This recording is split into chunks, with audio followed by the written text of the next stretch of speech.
ABC has pulled late-night host Jimmy Kimmel off air indefinitely over comments he made about the shooting of right-wing influencer Charlie Kirk. The network, which Disney owns, announced on Wednesday night that it would remove Kimmel's show from its schedule for the foreseeable future. Indefinitely is what they said. Donald Trump later called the move great news for America, quote-unquote, and congratulated ABC for its courage in a social media post. He also went on to say that other stand-up comedians with these shows should also be removed at some point. We hit some new lows over the weekend with the MAGA gang desperately trying to characterize this kid who murdered Charlie Kirk as anything other than one of them and doing everything they can to score political points from it.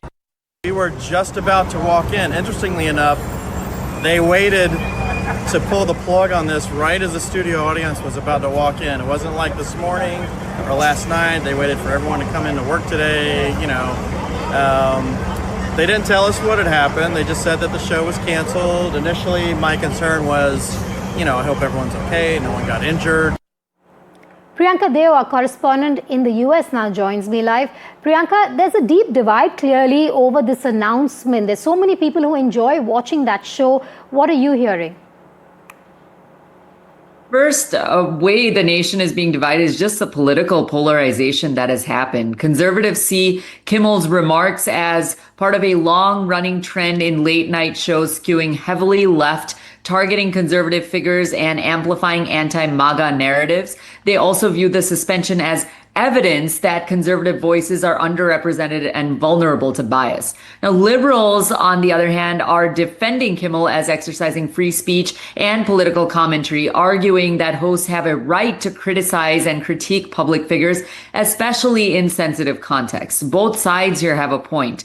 The division also stems from how people view the balance between comedy, commentary, and respect for tragedy. Conservatives emphasize that Kimmel weaponized humor for partisan purposes, while others stress that satire has always been politically pointed and should be protected under the right of free speech.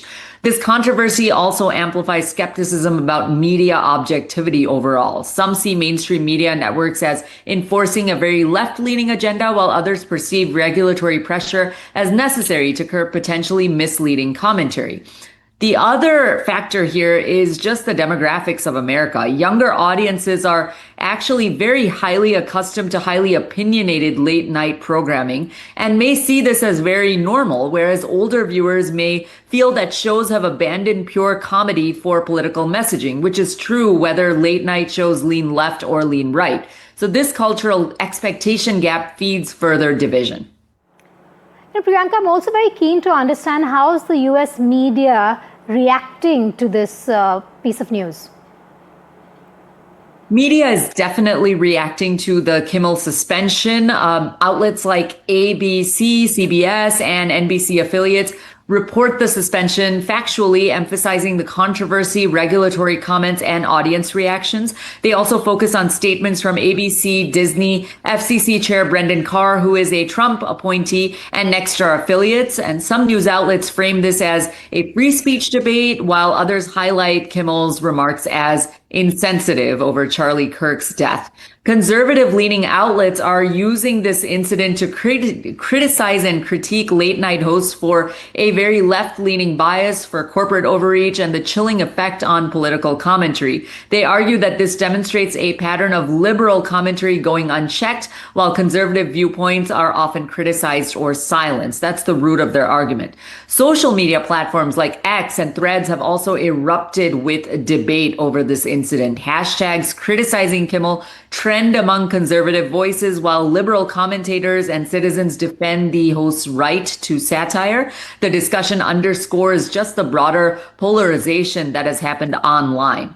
Some commentators are framing this as a turning point for comedy and media, and I agree with them, highlighting just how far political commentary has overtaken entertainment, pure comedy, just entertainment comedy in late night programming. Others warn that FCC involvement or corporate preemptions create a precedent for self-censorship as well.